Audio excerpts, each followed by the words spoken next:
Asambleísta. Interviene la asambleísta proponente, Gabriela Rivadeneira. Gracias, compañera vicepresidenta, primera vicepresidenta, compañeras y compañeros asambleístas. Quiero decirles que para nosotros es un gusto haber llegado ya a este momento del primer debate de las reformas a la ley que rige justamente la función a la que todas y todos representamos, que es esta ley orgánica de la función legislativa, que marca sin duda alguna ese carácter de espacio y de participación colectiva que tenemos todas y todos los parlamentarios cuando somos los representantes de nuestras diferentes poblaciones, justamente para legislar y para fiscalizar. Yo quiero agradecer a la Comisión de Participación Ciudadana y a todos sus integrantes por haber promovido un debate sumamente amplio, donde no solamente se receptaron algunas observaciones que las presenté en mi calidad de asambleísta, sino que han sido receptadas también, tanto como lo decía la presidenta de la comisión, de asambleístas oficialistas como asambleístas de partidos y movimientos de oposición de esta Asamblea Nacional. Yo quiero hacer énfasis en 4 puntos que me parecen fundamentales dentro de la lógica y el debate de este día. Primero, recalcar que el 21 de abril del 2014 presenté en un proyecto inicial de reformas 43 artículos que ya en ese momento pasaron a la Comisión de Participación para empezar el análisis correspondiente. Y he enviado un alcance de 18 aportes el 11 de abril del 2016. Sin duda alguna, al estar al frente de la Asamblea Nacional, gracias al apoyo y a la confianza que me ha dado mayoritariamente este Pleno, hemos podido identificar en la práctica cotidiana ya del ejercicio de la administración de esta función del Estado ciertas falencias, ciertas debilidades y ciertos vacíos que contempla la Ley Orgánica de la Función Legislativa para mejorar siempre nuestro rol, para mejorar siempre la participación de los asambleístas y también mejorar el aparato administrativo, que sin duda alguna es una de nuestras herramientas fundamentales para desarrollar esas funciones que tenemos. Por lo tanto, yo quiero aquí hacer un llamado, no solamente en este primer debate, sino y esperamos que pronto también para el segundo debate, independientemente del partido o movimiento político al que representemos, pensemos cuáles son los aportes que van a alimentar y a fortalecer esa ley orgánica de la función legislativa, tomando en cuenta además que nosotros ya estaremos pocos meses más en esta legislatura y que vendrá un nuevo periodo legislativo, y es así ese nuevo periodo legislativo que tendrá que regir totalmente los parámetros y los aportes que entre todas y todos podamos colocar en esta ley orgánica de la función legislativa. Para iniciar con los aportes, quiero recalcar algunos y dar los motivos del por qué fueron presentados. En primera instancia, yo creo que al ser representantes de nuestras poblaciones, al tener una representación de una confianza que significa del electorado cada vez que va a las urnas elegir sus representantes y sus autoridades, nosotros tenemos aquí una responsabilidad superior, porque no solamente es aportar desde nuestra propia participación y desde nuestras propias experiencias de organizaciones o desde nuestras propias experiencias de vida al debate de una ley en las comisiones a las que pertenecemos o en este mismo pleno, sino que tenemos la responsabilidad de que nuestra voz signifique justamente la voz de todos a los que representamos, las y los asambleístas. Tenemos incluso una prohibición de trabajar por fuera de nuestras funciones, a no ser de que sea el ámbito académico. Por lo tanto, quiere decir que mínimamente el 80% de nuestro tiempo tiene que estar dedicado a nuestras tareas de legislación y de fiscalización en esta Asamblea. Ese es el reto que asumimos cuando somos los representantes de nuestra población. Y lo digo también como una forma de autocrítica hacia quienes somos parte de este periodo legislativo, independientemente de qué camisa o camiseta o partido político pertenezcamos. Da dolor ver cómo hay representantes de esas poblaciones que no participan ni en comisiones ni en el Pleno y que no son responsables el momento en el que llevamos a votación proyectos importantes de la patria. Eso debe ser un llamado de atención para todos los que somos actores políticos y que representamos a esas poblaciones. Ese es el justificativo inicial y que yo creo que tiene un gran peso de ética política frente a esa propuesta que ha sido acogida por la Comisión que ya lo ha presentado la presidenta, han manejado en la comisión un modo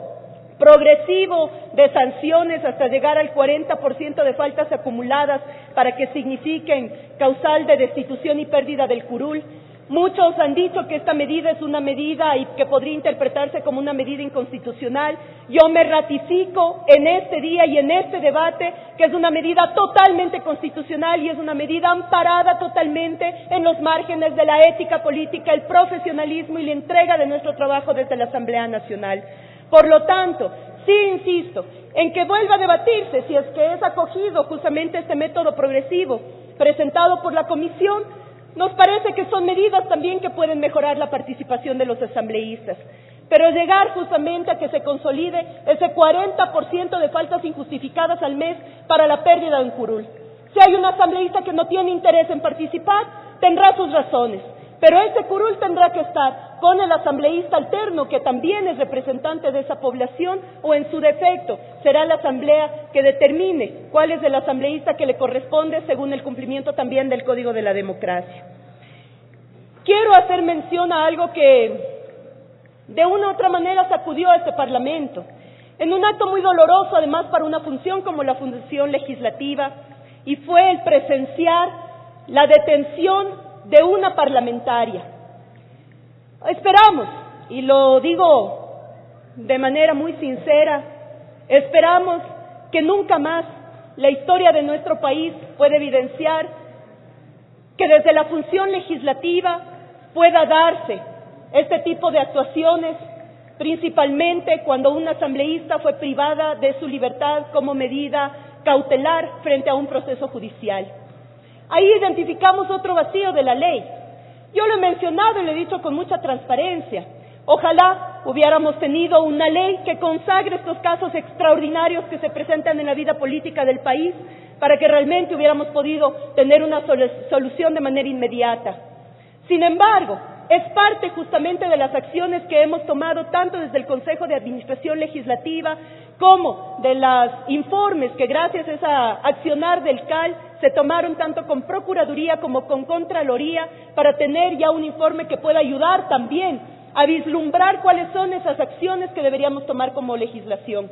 Pero esta reforma puntual lo que establece es el procedimiento de cómo la Asamblea puede responder ante la medida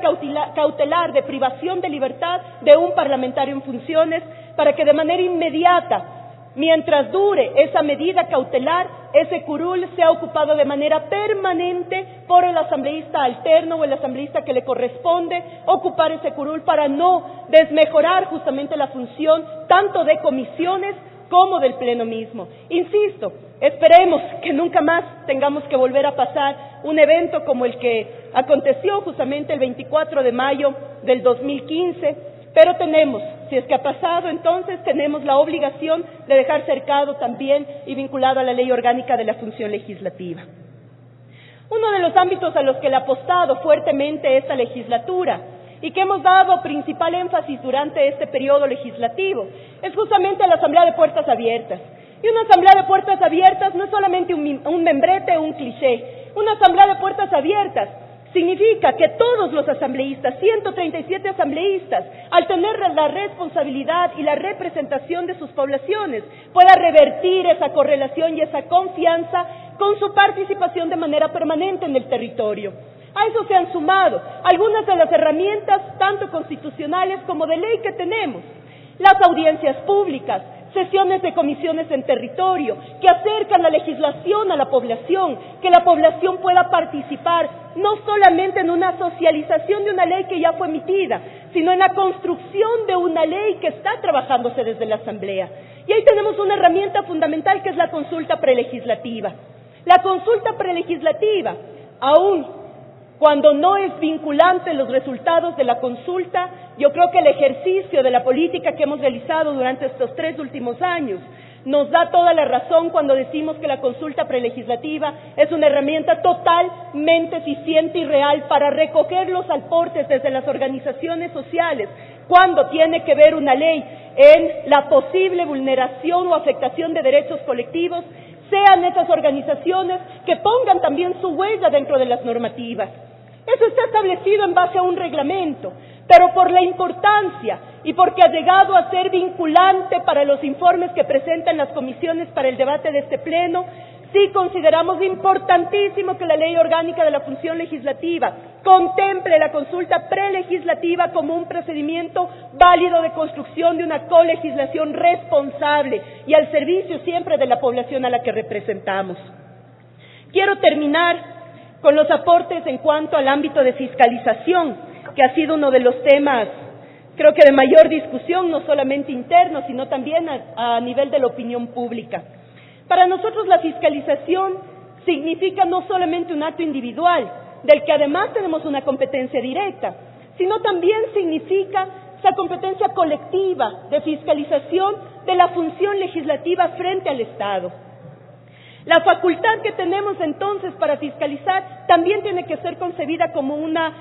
facultad colegiada, y esa condición acrecenta el paso de la acción fiscalizadora desde la función del Estado, estableciendo procesos institucionalizados desde la Asamblea y canales permanentes desde las instituciones para evaluar la aplicación de las políticas públicas en cada sector, y esto no es de un día o no es esporádico. Esto tiene que ser una acción constante, permanente y sobre todo transparente. Para eso hemos planteado el concepto de fiscalización y su procedimiento colegiado, que debe cumplir 3 características muy importantes: ser permanente, ser preventiva y ser correctiva. Si se origina una fiscalización para crear efectos ante la opinión pública o para resaltar el brillo de un actor político determinado, como ha ocurrido en el pasado, con todo el andamiaje de los reality show, no puede hablarse de fiscalización, porque así se establecen más bien procesos persecutorios que buscan crear escenarios de despliegue ante la opinión pública y no controlar la eficacia del cumplimiento de las leyes y de la operación de políticas públicas. La competencia fiscalizadora de la Asamblea implica no la simple iniciativa de uno u otro asambleísta de manera individual, sino con la acción colectiva de la función. Es indispensable tener procedimientos claros y sencillos que representen estos conceptos. Hemos presentado esta propuesta a la comisión y sabemos que hay observaciones. Un minuto. Pero yo quisiera mostrarles para finalizar o invitarles a que podamos entrar a la página web de la Asamblea Nacional y vamos a encontrar que por primera vez en la historia de esta función legislativa hemos podido dotar de una herramienta real, transparente, verídica del accionar fiscalizatorio de los 137 asambleístas cuando empezamos esa fiscalización por la solicitud de información que busca justamente tener una medida preventiva hacia la posible afectación o falta de cumplimiento de una ley y de una política pública. Esa transparencia es la que permite no solamente entre nosotros tener esa visualización de nuestra tarea fiscalizadora, sino y principalmente hacia el pueblo, que confía en que con un adecuado proceso de fiscalización, no de show político, podamos realmente solucionar y solventar problemáticas que en la vida cotidiana se dan en todos los rincones de la patria, cuando vemos afectadas las políticas públicas o la vulneración de derechos otorgados por la Constitución o nuestras leyes. Insisto en que este llamado tiene que buscar un consenso. No estamos